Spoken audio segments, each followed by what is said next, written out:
Hi, sis Story. Oh, well. Kia ora, te whānau. Hi everybody, how are you? Tēnā koe whanaunga, tēnā koe.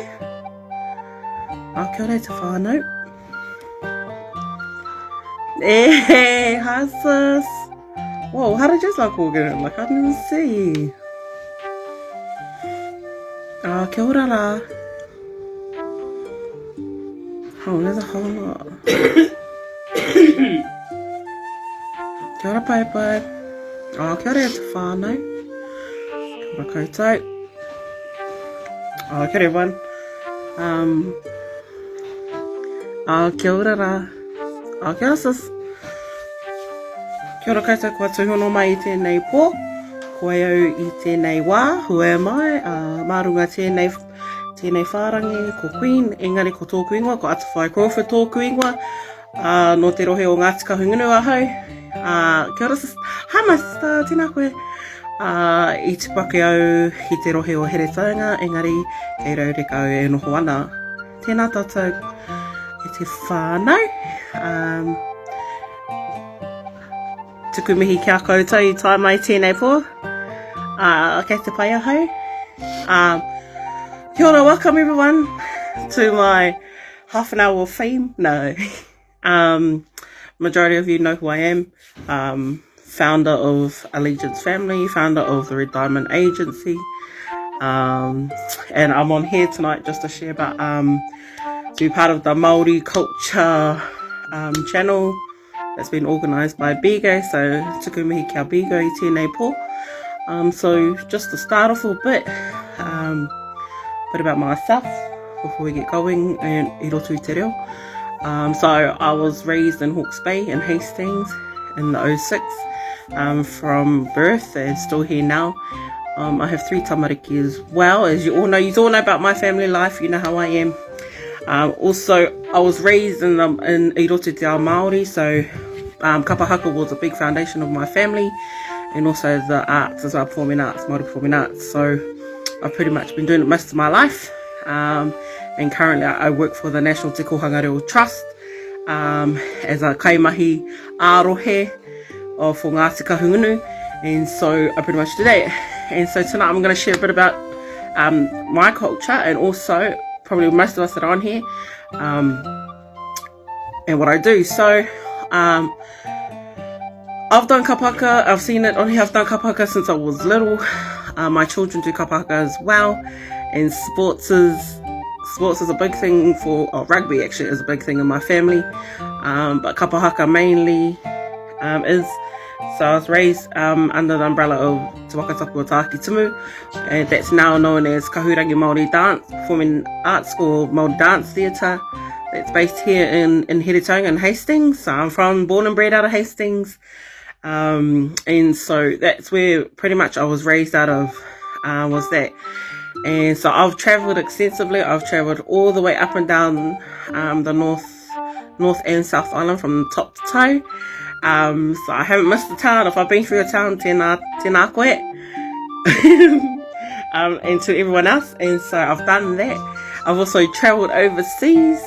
I've been to places like Dubai. I've been to Italy. I've travelled around the whole south of Italy, and come back to New Zealand and flown over Africa, and back to New Zealand. And my whānau's been out to Canada, America, Las Vegas, Los Angeles, everywhere over that side, and then come back. And so next year is a goal to go to Rarotonga, to go over there. So that's a bit about me. I thought I'll come on here and share a bit about what I'm going to do tonight. So other than I'm going to do a couple of items, so I'm not being big-headed or anything whānau, so I'm just saying that he mātanga poi ahau, so I'm a pretty gunny at the poi, and I know that's one of the things that everyone's like, the poi, yes, I whanaunga te mahi mo te poi. And so that is actually one of my strengths, is mahi poi, making poi. doing the poi. So I'm going to give you a bit of a lesson about poi while we're on here, because everyone's like, oh, what's a poi? So everyone, this is what you call a poi. Well, actually it's called a short poi, or otherwise known as a ball on a piece of string with a tassel attached to the other end. So the poi in former days was used by the men. Yes, tanema, tamama. The poi was used by you first to make your hands more flexible so that you're able to use a weapon such as the maupatu, kotiate, the maurako, also known as the taiaha as well. But now the women use the poi because, just saying, we are better at it and we look better at it. Well, some of us. So I'm going to be doing that for you tonight as part of that. So you will all see how the poi will go and how it moves. Yes, because I was raised in Kahurangi, and so someone knows who Kahurangi is. So my auntie that's over here, Harapano. Hi. My auntie was actually one of the founding, her and my uncle Tama were the founding members of Kahurangi. So it's kind of a legacy whānau in my family. Yeah, that's auntie. Everyone knows auntie. Auntie. I've got a phone now. So she was one of the founding members of Kahurangi. And so that's how pretty much I've been raised, and my kids, they have to suck it up, buttercup, and do it as well. Because I look at, pass me your phone. So we had a discussion about the phone. Anei tana poaya pūkoro. She now has a phone whānau. So, hi Orbs. So the poi, we use it now on the stage because we're much better. So next year whānau, obviously you all know that Te Matatini is coming up. And in Tāmaki, so I am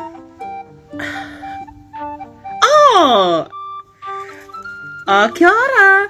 So I will be standing at Matatini next year with one of our home rōpū as well, actually I was actually blessed that they asked me. I was like, oh yeah, alright, so Pasai. Okay, so I'm gonna talk a bit about what you're probably all waiting for me to talk about, other than the poi, is my moko.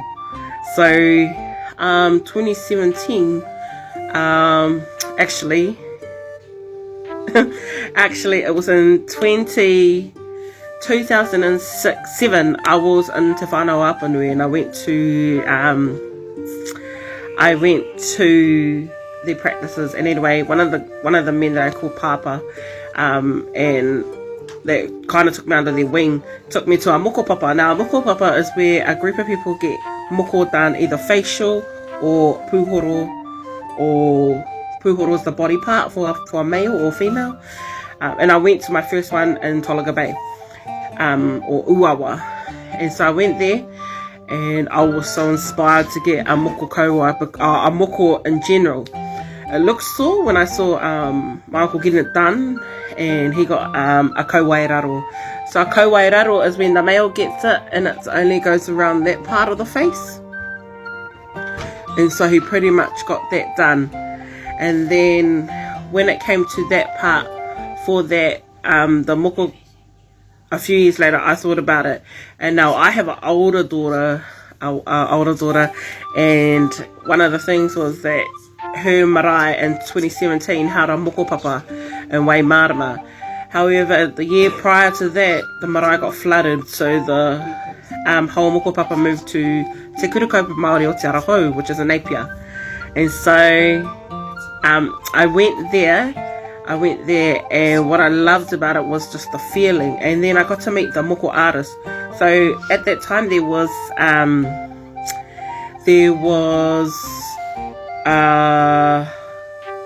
Henare Brooking, his sister Johnny Brooking, and Mr. Mohi.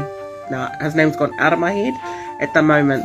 And so there was three of them, and then and at the moko papa, I was still scared. I was so scared to get my kauai done.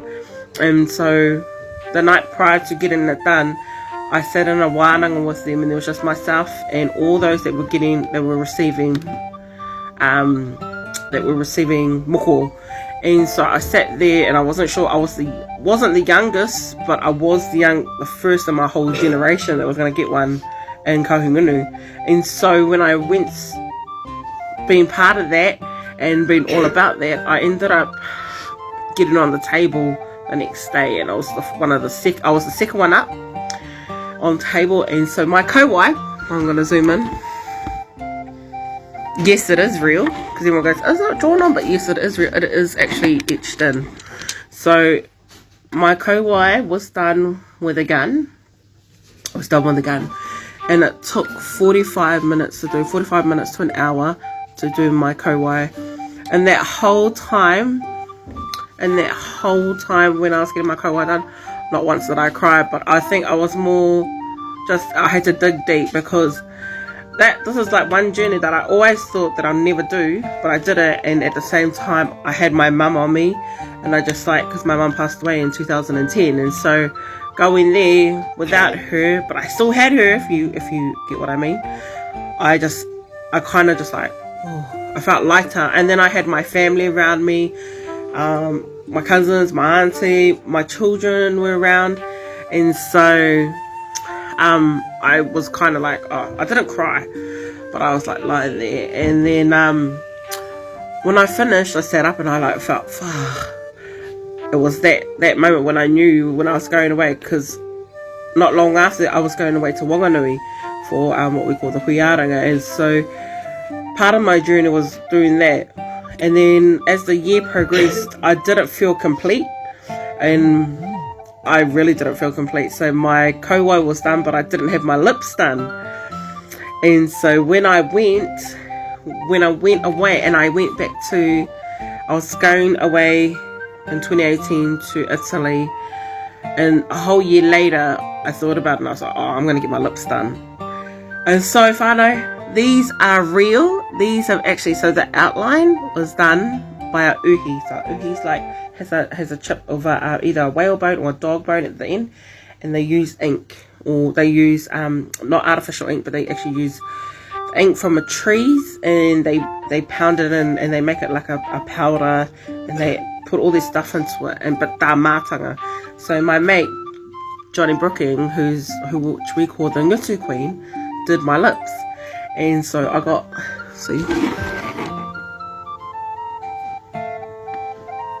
the outside of my lips was done by a uhi, and the rest of in the middle of my lip and around everything else, and the filling was done by a gun. And so when I got them done, I'm not even gonna lie, it's up there with childbirth, right there in the middle of my lip was the most painful. But you know what? And I didn't even cry, because I dug deep, and I was like, oh no. I didn't want to be that person that was crying. And so when my lip was getting done, I had my daughter, my auntie, and two of my friends, and my cousin, because I didn't want anyone else to see me like that.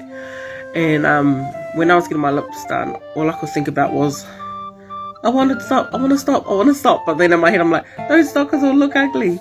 And so when my lips were finally done, I actually felt complete with my kowai, and I feel better now knowing that I did it then I could do it again. So so that's how my journey came on with moko. And a lot of people on here on this app have asked me, is that lipstick? I've had someone that thought for the whole time he's known me, he thought I had lipstick on the whole time, and it was colourful. And it's like, bro,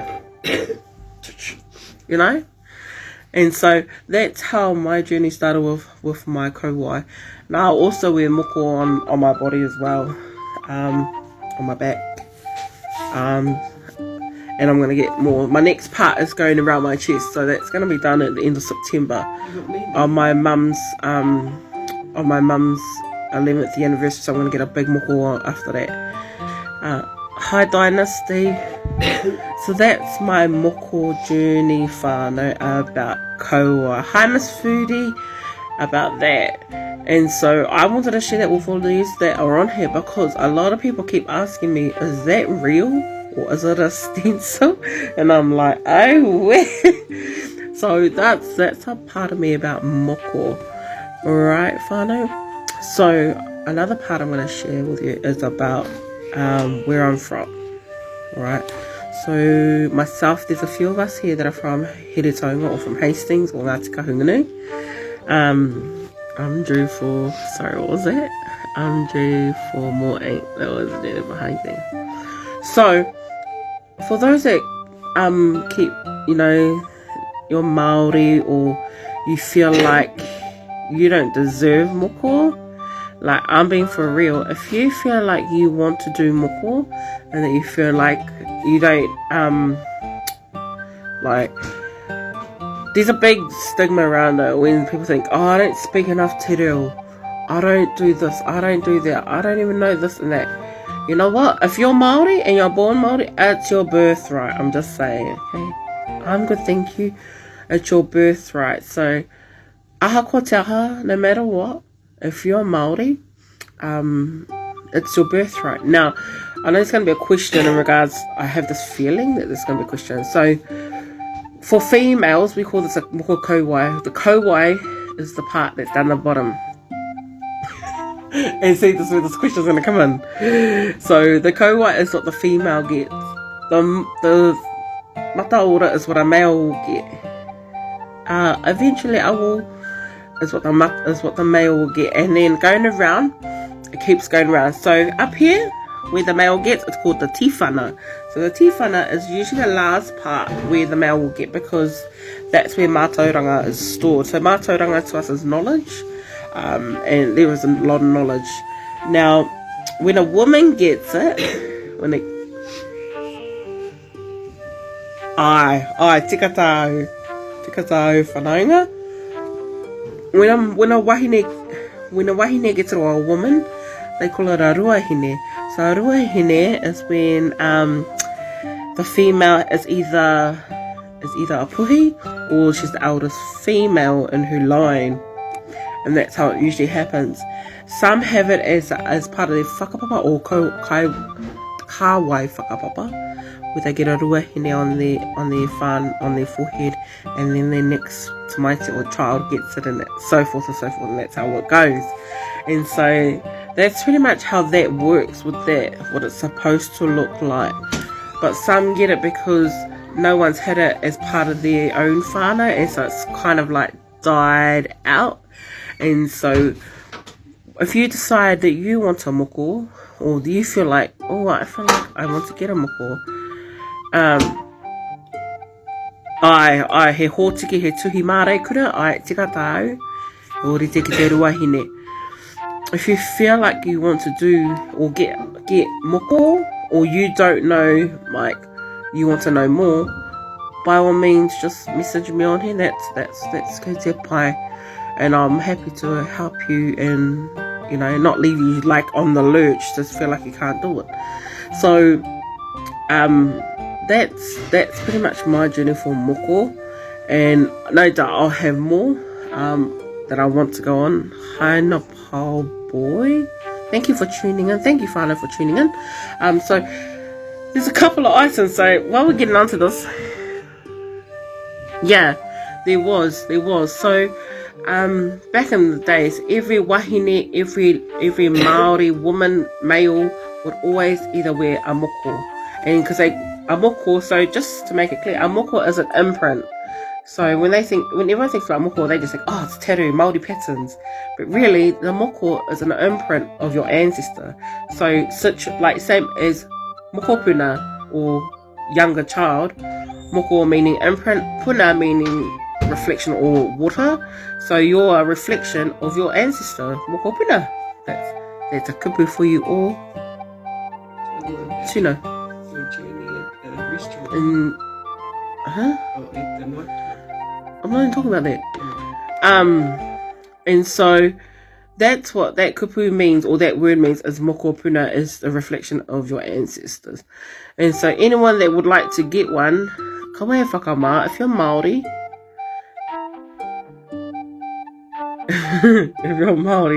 kawe whakama. Anyway, whānau, I'm just going to kind of cut in here. So, in Ngāti Kahungunu, we are very famous. So we have this waiata and that's called Rongo Mai Wahine. I'm not going to do it, but Rongo Mai Wahine, this is about my tupuna because I just saw that I got 10 minutes. Our tupuna kahungunu came from up north, from Ngāpuhi. So up there, it's called Ngāti Kahu, or Ngāti Kahu Hunu Hunu. So our tupuna is was very infamous. So he had 8 wives. So 8 wives coming all the way from up north, all the way down to Mahia, or Mahanga. So the first wife was Hene Tapu o Kaitaia, Te Hautaruki o Opotiki, Rua Rauhanga o Whangara, Rua Reretai o Popoia Tūranga Nui Ākiwa, Hine Puareare o Whareongonga, Kahukura Waiarai o Te Mahanga, Pauwharekura o Te Mahia, and Rongo Mai Wahine no Nuku Taurua. So Rongo Mai Wahine had two husbands, and the first one was Tamatakutai, and Kahungunu was very envious. He had heard about the beauty of this Wahine, Rongo Mai Wahine, and so he travelled down those paths and he met all those lovely women, and he gets down to Nuku Taurua where Rongo Mai Wahine is, and sees her beauty. Anyway, he takes the husband out, Tamatakutai, out to the beach, and they go for a dive, and the nicest things out in Mahia is the powers. So fine, if you like powers, if you like Kaimwana, Mahia and Porongaho are the places to go down here. And so he took him for a dive, and he drowned him out at sea. And the story is that actually Kaungunu went underneath the whare and let off a big patiro, which is a stink fart. And it smelled like the whole of the power. And yeah, he ended up with Rongo Mai Wahine. And so that's a bit of a song about about that whānau. But I'm going to chuck my phone up there, and there's a couple of waiata. So this song, I learnt it in 07, and it was the poi. A couple of you have already seen it. It was the poi from Te Whānau Apanui. I'm just going to chuck my phone up on over there, and I will play it. Now, just because the words say what they are, it's not necessarily meaning what it is. Okay, whānau? Hold up.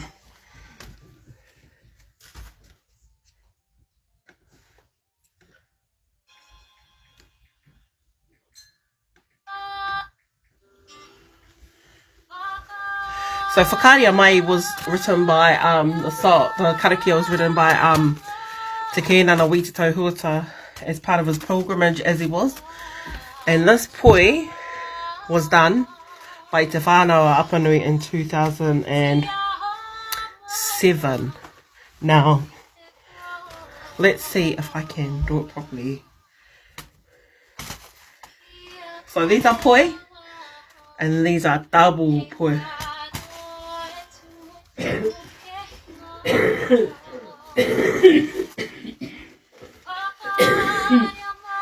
Sorry, whānau, I'm just going to stand here.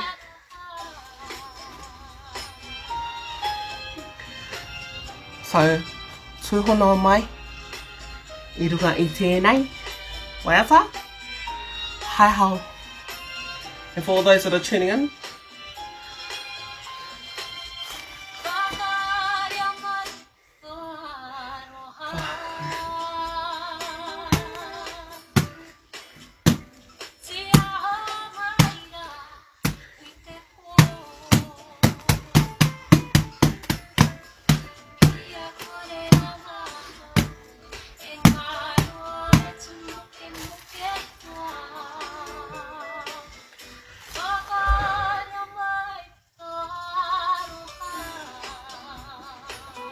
Mira. Wow, this is what she's doing. Please.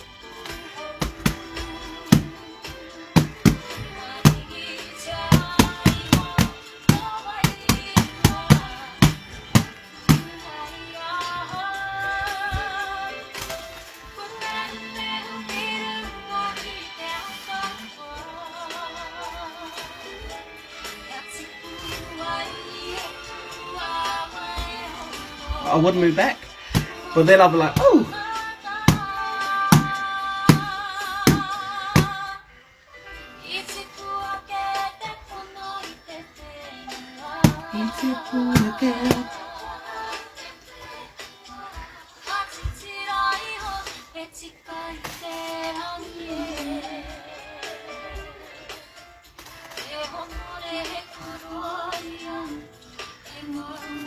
Oh, thank you, Mommy.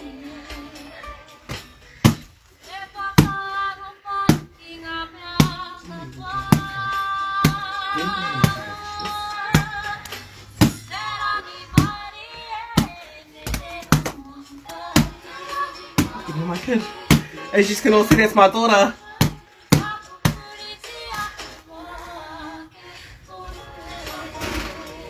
Can you see my daughter at the back?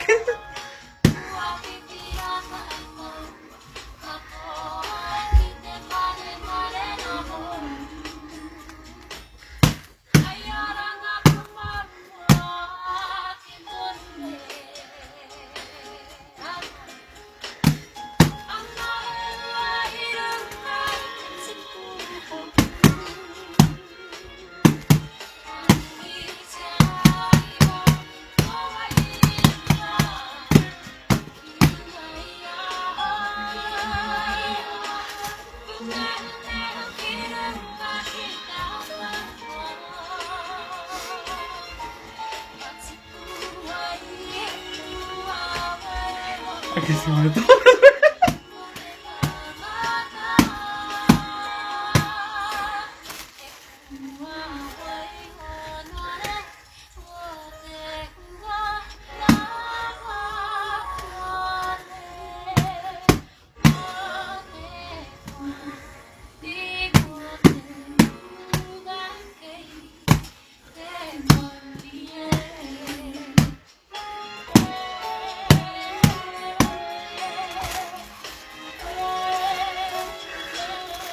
Oh, thank you, Tefano.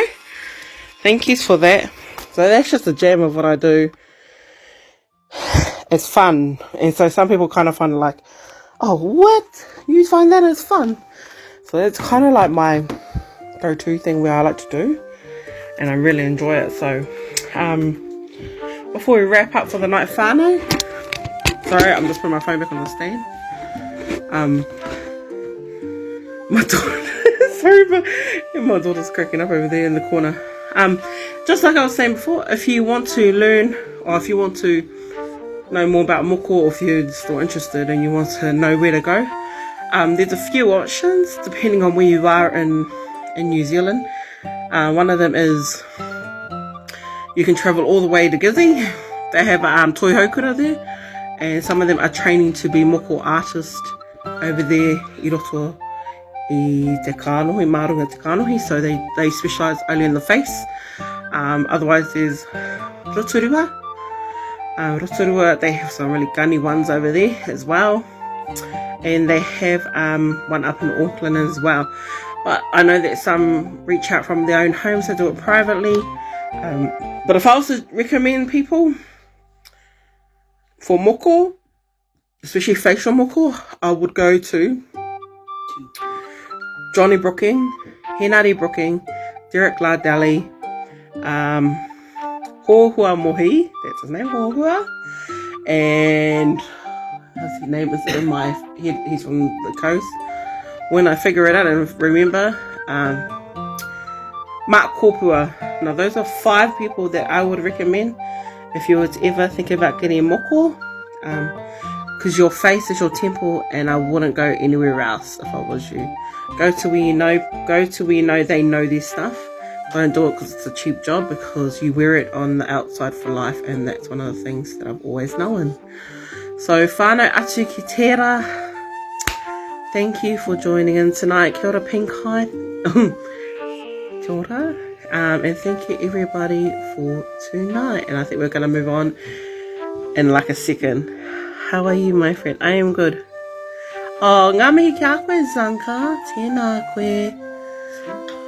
Yeah, that's my Zanka. Zanka. Laugh my ass off. Kia ora. Anna! Alright, okay, you just don't have to call me fire. Everyone calls me fire, and I'm like, oh no, don't call me fire. Please don't. Oh, hi, the dragon. Okay, whānau, we're gonna move out of this space in like a minute. BIGO